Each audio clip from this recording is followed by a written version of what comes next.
members of parliament, honorable members of diplomatic corps, I am delighted to visit Mongolia, a country of great people.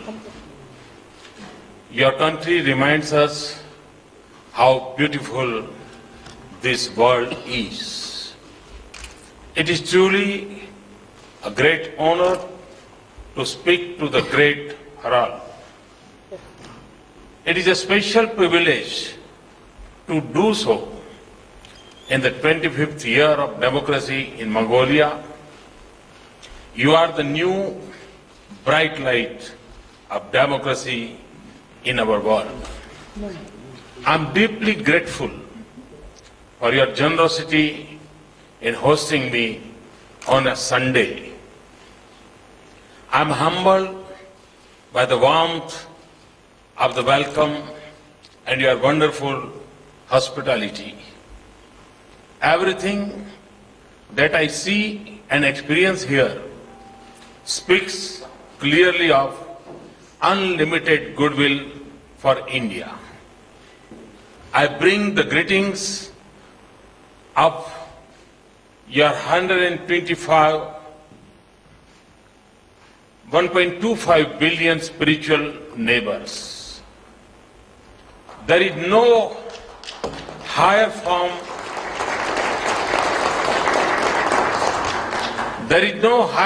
of a relationship, no bonds more sacred than this. We in India are honored that you think of us this way. As in the life of a human being, in the life of a nation, too few things are as precious as the gift of friendship. So, I speak for my entire nation to say that we deeply cherish the friendship of the Mongol people. India and Mongolia are at the important milestone. We are celebrating 60 years of diplomatic relations, but our ties are timeless in spirit. Around 2000 years ago, monks from India crossed difficult terrain and long distance to spread the message of Lord Buddha in this enchanting land. Many went from here to the hot tropics of India in search of spiritual knowledge. Centuries ago, when our horizons and our mobility were limited, the great Mongols united Asia and Europe. Their stories of courage, daring, and adventure continues to captivate human imagination around the world. Their impact on human history has been profound. In the widening course of history, our own cultures, literature, and art became interconnected, and it continues to shine in the richness of India's diversity and culture. Today, Indians and Mongolians are telling the world that the bonds of hearts and minds have the strength to overcome the barriers of distances. That bond thrives through the monks from Mongolia who came to India each year for spiritual learning, and hundreds of others who go there for education and training. It lies through the work of Kushak Bakula Rinpoche, India's ambassador here from 1990 to 2000. The Pethuwa monastery that he established here will be an enduring symbol of our links. In the popularity of the yoga in Mongolia, we see the unity of our spirit. 5 decades ago, we stood firmly with you as you sought membership of United Nations as a proud and sovereign nation. In turn, time and again, you have stood in solidarity with us in the United Nations and elsewhere. While the human bonds have been strong, our economic ties have been modest. But I have no doubt that our relations will progress along every avenue of the new age. It will draw strength from India's economic growth. A year ago, a nation of 1.25 billion people voted for change and progress in the largest democratic election in human history.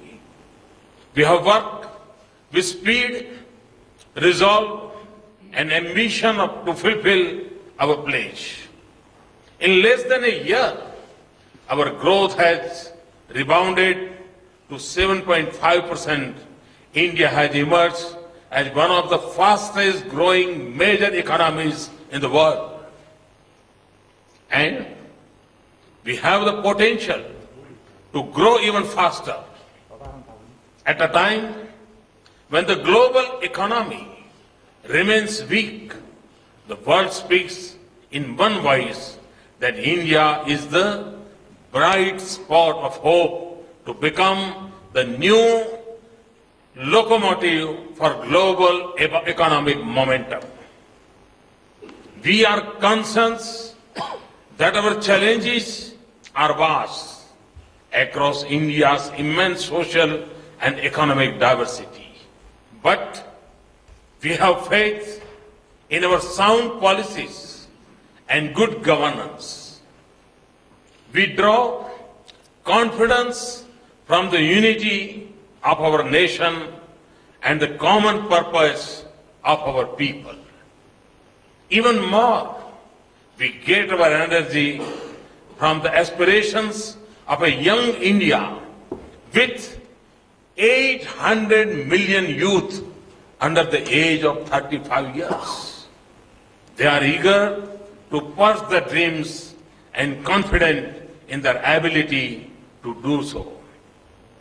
So, as we transform the lives of our people, we also create opportunities for the world, and we increase our ability to help our friends.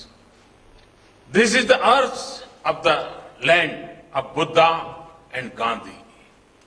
This is the instinct born from our ancient belief in the world as one family. As the Indian economic adds strength to our region and the world, it will also benefit Mongolia. Mongolia's economic growth is also impressive. So our bilateral ties will also grow despite the distance and demands of geography. Mongolia's rich mineral resources can fuel our partnership. And I hope that location will not be constrained on Mongolia's right to choose its partners. We can seize the economic opportunities of the digital world and work together to make it more secure against growing cyber threats. We can use India's expertise in dairy to launch a white revolution on these vast steppes. We can work together to add value to Mongolia's Pashmina resources right here. We can create partnership for affordable modern healthcare in Mongolia. We can use our heritage of traditional medicines to improve holistic treatment in our countries and abroad. As Indians travel abroad more, Mongolia has the opportunity with its natural and spiritual wealth to become a major destination for them. More than just trade and investment, our development partnership is a reflection of our shared ideals and vision. I believe that the greatest form of this partnership is investment in the development of human resources and institutions. This gives a nation its own capacity to shoulder the responsibility for its progress. It enhances its independence of choice, and it makes progress more sustainable. We remain deeply committed to this vision. Today, I will lay the foundation stone for the expansion and upgrading of the Atal Bihari Vajpayee Center for Excellence in Information and Communication Technology. Under India's training program, Mongolia is one of our largest partners. We will increase the high-tech training slots for Mongolia from 150 to 200. We will also establish an India-Mongolia joint school.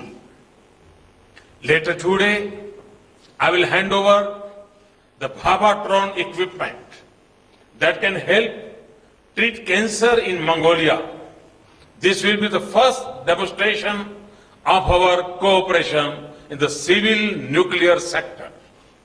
Finally, today conveyed to Prime Minister our decision to provide $1 billion line of credit to develop institutions, infrastructure and human resources in Mongolia. Our security, thank you. Our security cooperation is growing. We can learn a great deal from each other. No one can doubt the well-known skills of Mongolia. We are proud to conduct defense exercise together, and I am pleased that we have signed agreements today to cooperate more closely on border security and cyber security. We have also agreed that India will help establish a cyber security center in Mongolia's defense and security establishment. But the real strength of our relationship lies in the goodwill between our people and in the faith that unites us across the distances. It is a power that can do more than just draw our two countries closer. It can help advance peace, stability, and prosperity in Asia and the Pacific region. There was a time when the messenger of Lord Buddha linked Asia with his message and love and compassion. The shifting sands of time have not buried their footprints because the value of their message never diminishes. Wherever have traveled in Asia, from the edge of Pacific to the center of the Indian Ocean, from the sea of shores of Southeast Asia to the lofty heights of the Himalaya, from the thick and forests of the tropics to the expanse of these steppes. I see thriving monuments and temples dedicated to Lord Buddha. The Eightfold Path of Lord Buddha prescribes not just the path to happiness of individuals, but also a guide to the well-being of society and nations. It is a message of kindness, love, and compassion for all. It is a lesson of deepest respect for human beings and human rights, for faith in peace and non-violence. This is a path that tells us to reach out to the weakest and the poorest in our societies. It is a vision that sees the interdependence of all things in the universe and the virtue of simplicity. Therefore, it is a path to a more sustainable planet. It holds lessons for the world that is threatened by the excesses of consumption and disharmony between man and nature.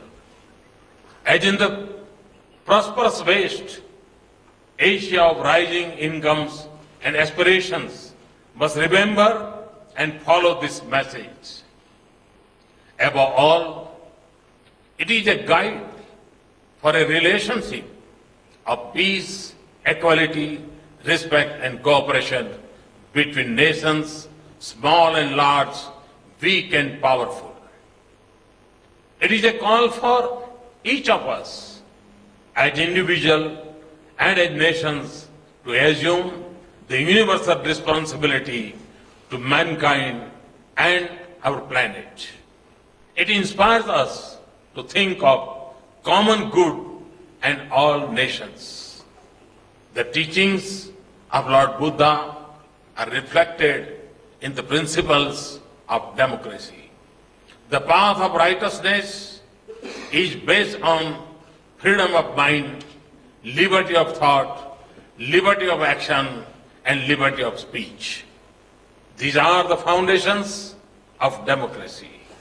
It is defined by recognition of interdependence, acceptance of diversity, and belief in coexistence.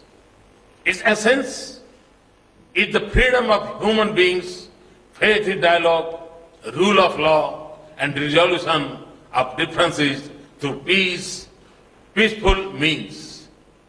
So if we follow the right path of the Master, it will also be natural to walk on the path of democratic values. Here in Mongolia, we see the union of these two ideas and two ideals. I say this to Asia. Whatever forms of government each nation choose, however, we define ourselves as a state, we can still apply the principles of democracy in our engagement with each other. Whatever path we have chosen, whatever be the history of our disputes or the nature of our claims, we are linked by the common spiritual heritage across a vast arc of Asia. The convergence of Buddhism and democracy provides us a path to build an Asia of peace and cooperation, harmony and equality. This is the reason that it has woken up to its destiny. No region in the world has seen so much progress in the last half century as Asia. No age has seen transformation on such scale in one generation as our continent. This is the region of ancient wisdom and youthful dynamism. It is a continent that is expected to lead the world in the 21st century. Yet, this is also a region that lies on the uneasy edge of uncertainty, of unsettled questions, of unresolved disputes, and unforgotten memories. Across Asia's diversity, we also see growing disparity of hope and opportunities. Asia has given much to the world through the ages. It now has the responsibility to shape its future. So now, more than our own requirements, I'm sure we will be able to do the requirement which the Asia wants from us and the world thinks about us. And I'm sure with this, our spiritual background, and with this, our extraordinary quality of the mankind, we can serve to the world and to the society And I'm sure that the path of righteousness is based on freedom of mind, liberty and thought. I'm sure that whatever we have decided, and then in the widening course of history, our own cultures, literature and art become interconnected, and it continues to shine in the richness of India's diversity and culture. Today, Indians and Mongolians are telling the world that the bond of hearts and minds have the strength to overcome the barriers of distances. And I'm sure that this will improve all of our spirit, and we will continue to give. And this is a token of our reverence, of our shared spiritual heritage and respect for our friendship. As the sapling grows, it will be an emblem of our growing partnership. In time, it should also become a symbol of humanism in the world and conservation of our planet. I thank you once again. Thank you. Sarve bhavantu sukhina, sarve santu niramaya, sarve bhadrani pashyantu, ma kaschiddu bhagavad. May happiness be bestowed on all. And when I entered the parliament, when I saw the symbol, I found a special connectivity with this parliament. There is a symbol, lotus is there. And we're happy to know that my party's symbol is also a lotus. So it's a very special connectivity with you. Thank you very much. Thanks a lot.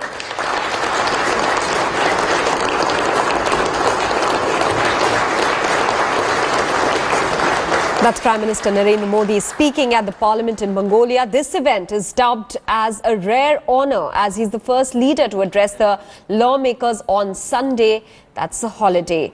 In fact, Prime Minister Modi went on at the Parliament to say that Mongolia and India share a 2,000-year-old cultural ties rooted in spirituality, and that the economic ties between the two countries have so far been modest, but he hopes that they will grow in future.